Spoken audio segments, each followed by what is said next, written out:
U.S. says Hormuz reopening deal with Iran could come tomorrow.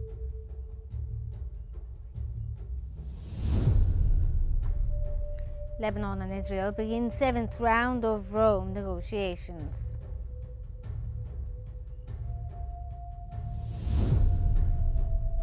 And Turkey voices concerns over Black Sea attacks on civilian vessels.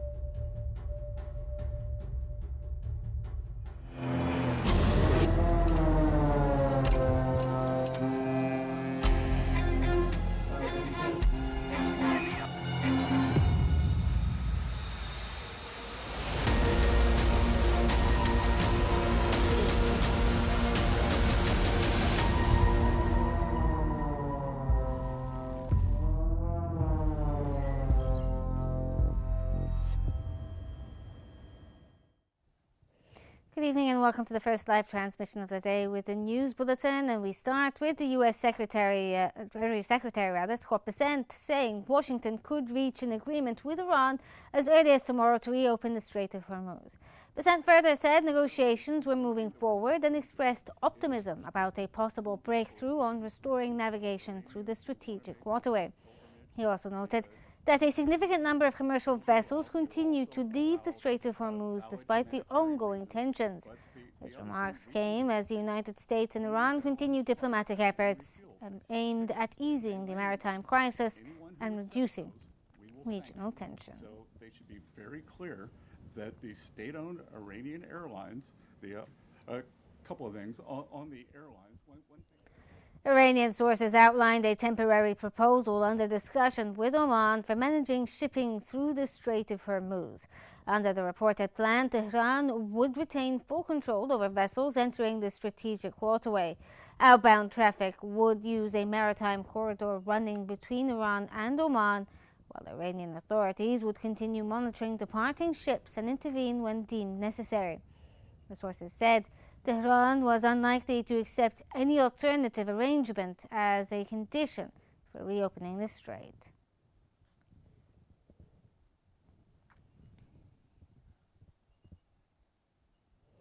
Maritime security sources said a cargo ship was struck by a projectile near the Strait of Hormuz off the coast of Oman. The source said the Liberia-flagged bulk carrier was damaged in the incident. They added that the crew abandoned the vessel after it was hit, while one crew member remains missing. The incident comes amid heightened security concerns in and around the Strait of Hormuz, as tensions continue to affect commercial shipping in the region.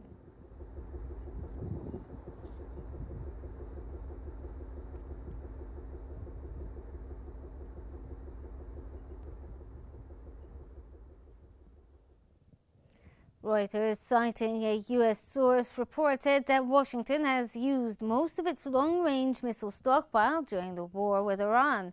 According to the source, the weapons include the Army's tactical missile system known as ATACMS, as well as the Precision Strike Missile, or PrSM. The reported depletion comes after months of sustained U.S. military operations against Iranian targets. Sources did not indicate how quickly the stockpiles could be replenished or whether the situation would affect future military planning.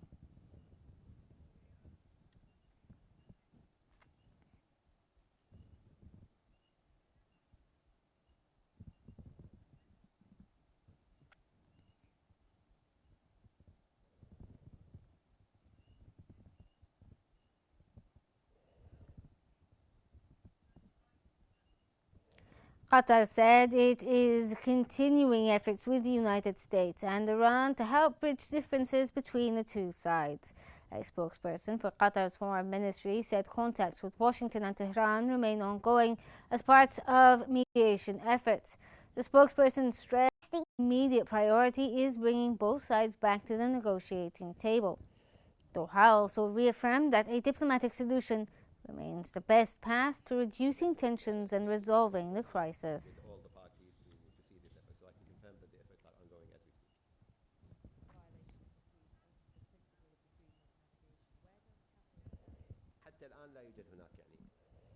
For more insight into these developments and what they could mean for the region, let's cross over to the newsroom with Hala Al-Hamadawi standing by with today's guest. To you, Hala. Thank you so much, Riham. For further analysis, we're joined from Cairo by writer and political researcher, Mr. Ahmed Mahirim. Welcome, Mr. Mahirim, to Q News. Sir, how significant is the reported progress towards an agreement on reopening the Strait of Hormuz, and what would Iran require before allowing normal shipping to resume?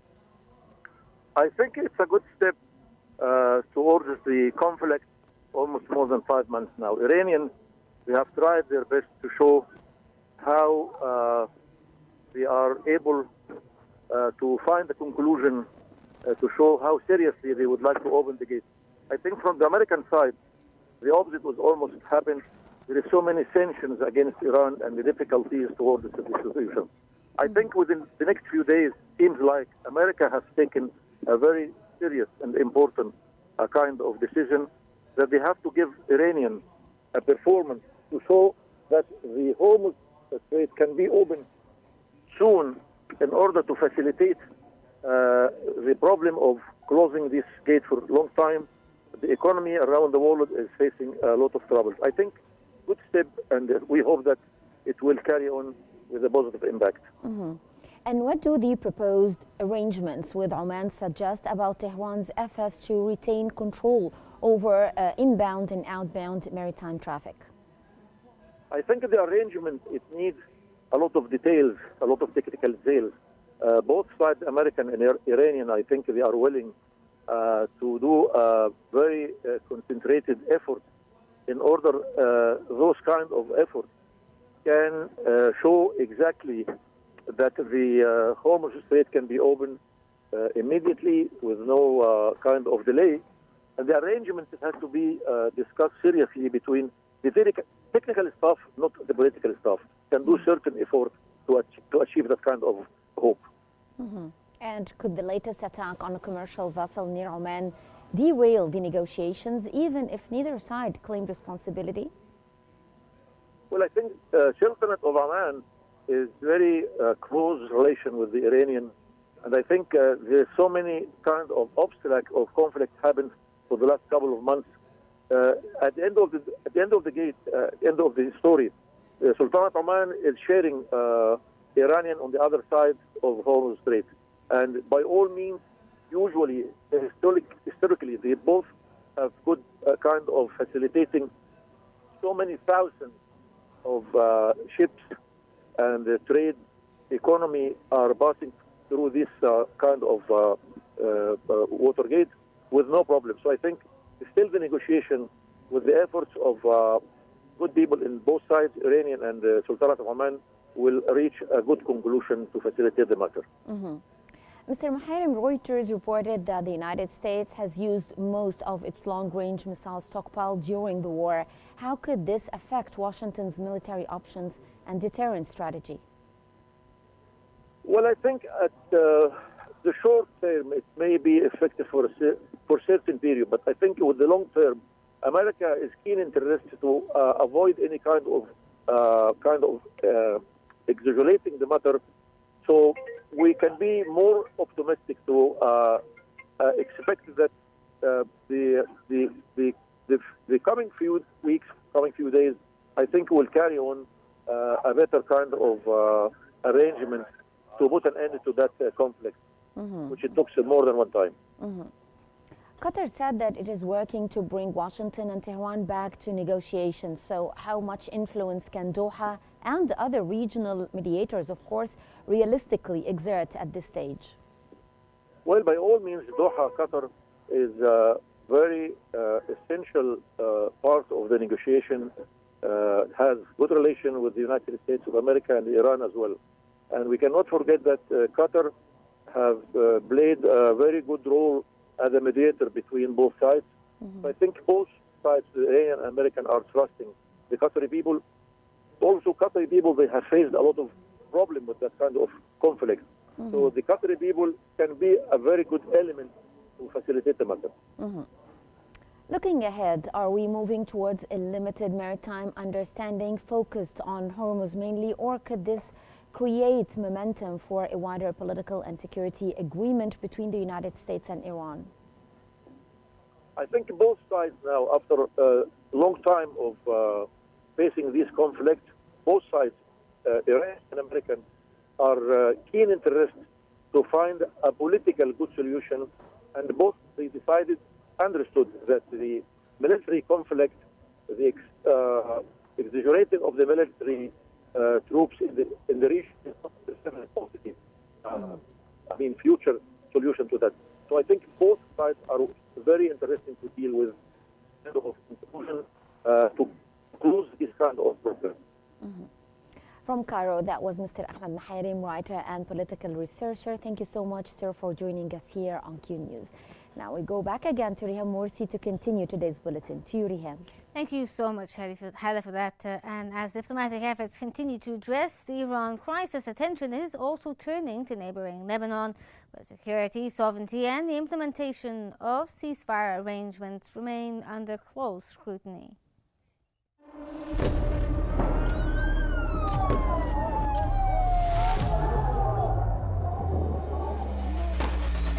كل المستهدفين هن مدنيين. وضع شيء مرعب، شيء بيخوف.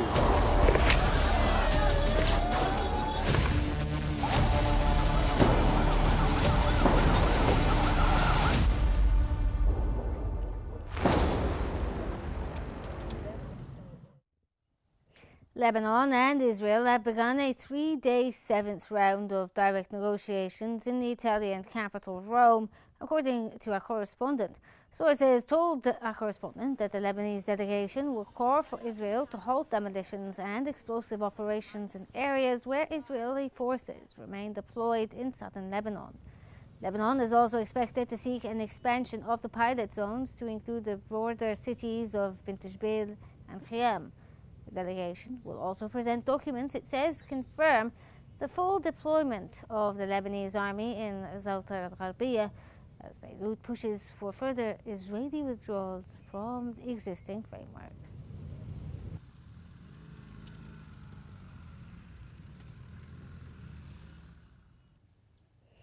Lebanese Prime Minister Nawaf Salam reaffirmed his government's commitment to state sovereignty under a single national military. Salam said Lebanon's sovereignty can only be upheld through an independent national decision-making process backed by one army under the authority of the state. He also reaffirmed the government's commitment to ensuring the safe and dignified return of residents to towns and villages in southern Lebanon. The Prime Minister added that national unity remains essential to strengthening Lebanon's ability to confront the country's ongoing challenges.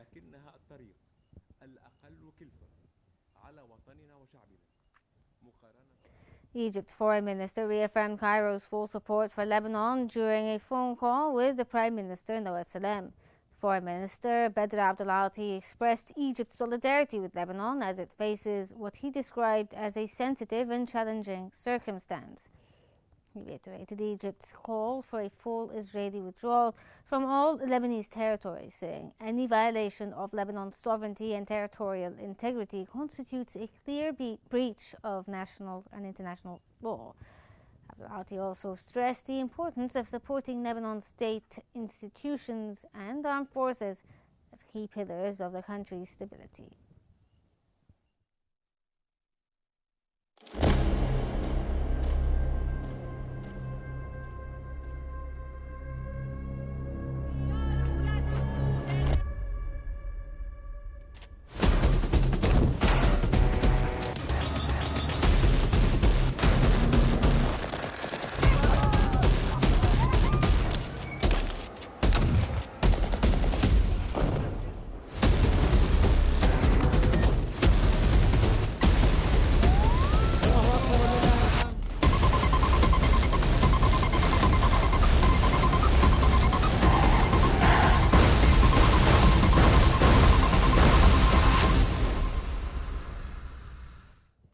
A mass funeral was held in Gaza City for the remains of 112 members of the same extended family recovered nearly 3 years after they were killed in an Israeli airstrike.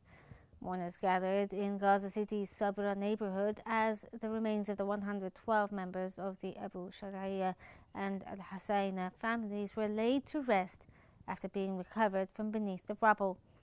According to Gaza's civil defense crews, they spent 17 days retrieving the bodies relying on physical characteristics, personal belongings, and medical records to help identify many of the victims. The civil defense said the recovery effort was carried out with limited equipment, adding that thousands of bodies are still believed to remain trapped under collapsed buildings across the Gaza Strip. Relatives said the funeral reopened wounds left by the strike, while renewing calls for an end to the war and for civilians in Gaza to be allowed to live in peace.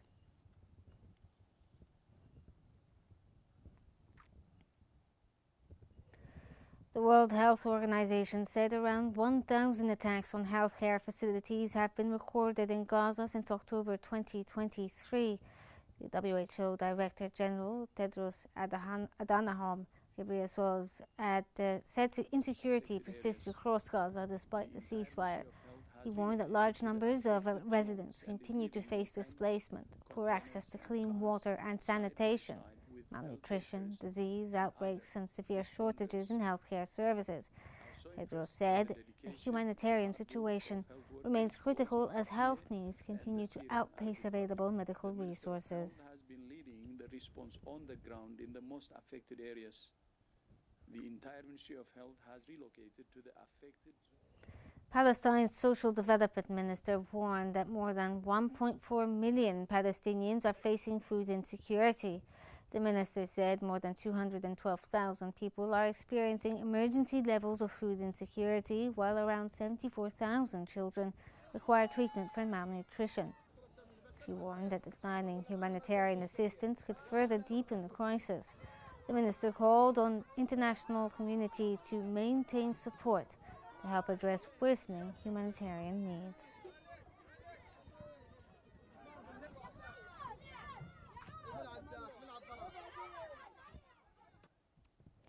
The Palestinian Red Crescent said one Palestinian was wounded during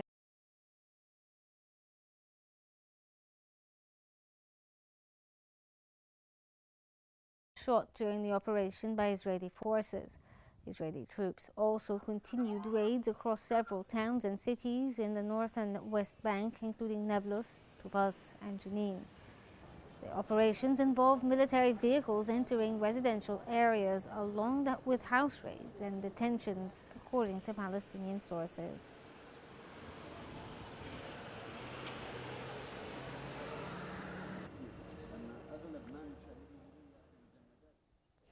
Israeli Army radio reported that the military Central Command Chief opposed a proposal to evacuate another refugee camp in the occupied West Bank. According to the report, the commander objected to Defense Minister Israel Katz's plan to clear an additional camp. Army radio said, citing sources, said no refuge camp in the West Bank contains military infrastructure on a scale that would justify occupying it and evacuating its residents. The report highlighted apparent differences between Israel's military leadership and the political establishment over operations in the occupied West Bank.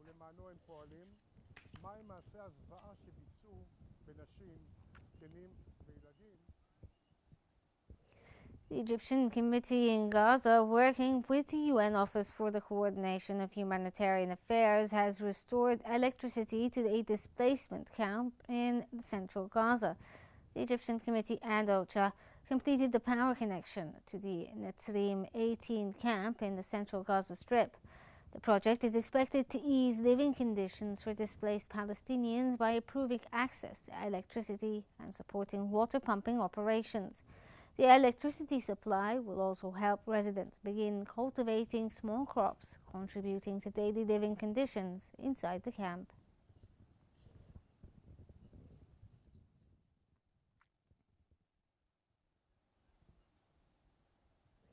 Egypt's Foreign Minister Badr Abdel-Ati has departed for Amman to attend tomorrow's ministerial meeting on Jerusalem aimed at coordinating Arab positions on developments in the occupied Palestinian territories and supporting Palestinian rights while preserving Jerusalem's legal and historical status.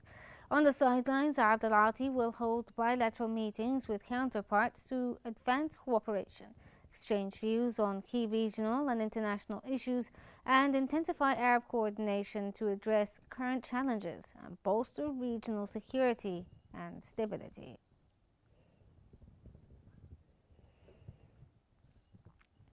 Egypt, Qatar and Turkey have strongly condemned ongoing Israeli violations in Gaza, citing attacks on healthcare facilities and civilian casualties, including women and children, as grave breaches of international and humanitarian law.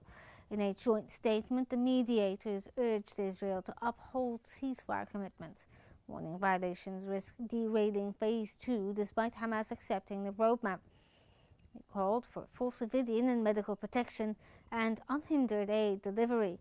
The trio also pressed the international community to enforce compliance, supporting U.S. President Donald Trump's peace plan towards de-escalation and a lasting ceasefire.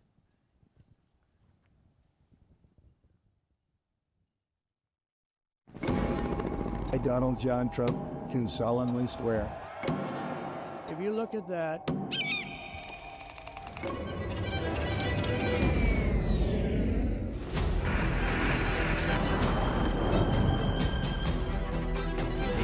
or we're out.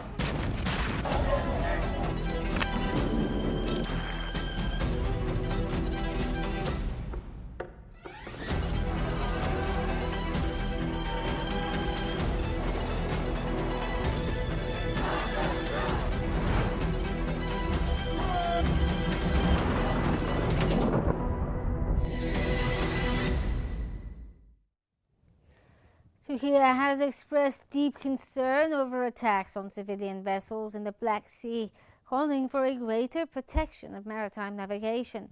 The Turkish foreign minister urged both Russia and Ukraine to take measures to ensure the safety of shipping in the Black Sea. The appeal followed a drone strike targeting a Turkish vessel near Russia's port of Novorossiysk. Ankara said attacks on civilian shipping remains a source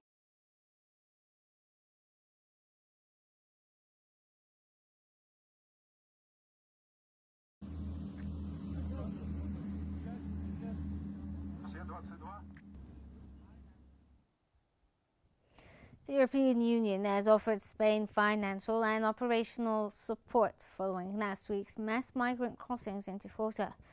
The European Commissioner for Migration, Magnus Brunner, said the assistance includes emergency funding to strengthen protection along the bloc's external border. Brunner said the influx of around 70,000 people into the Spanish enclave was driven by criminal smuggling networks and misinformation spread on social media. He also said the EU sees no direct link between the crossings and Spain's recent decision to regularize undocumented Latin American migrants, although he noted the move was not viewed positively by other member states.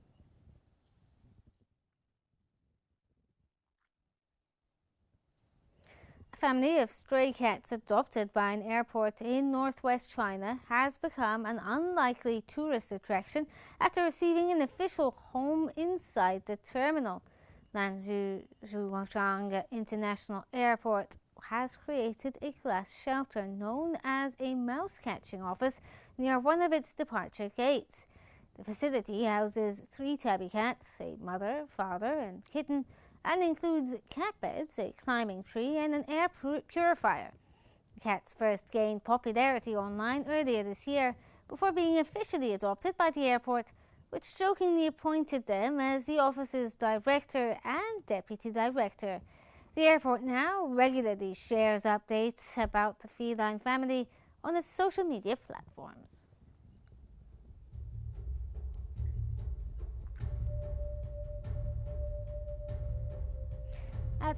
With that light note there, it brings us to the end of the news bulletin for this hour. But before we head out, let's take a look at the top stories making headlines for this hour. U.S. says Hormuz reopening deal with Iran could come tomorrow.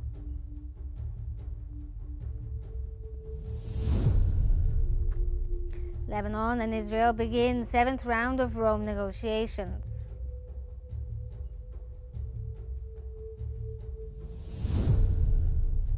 And Turkey voices concerns over Black Sea attack on civilian vessels. That concludes this hour's bulletin on Q News, and as the day develops and continues to unfold, so will our coverage, so stay tuned here on Q News.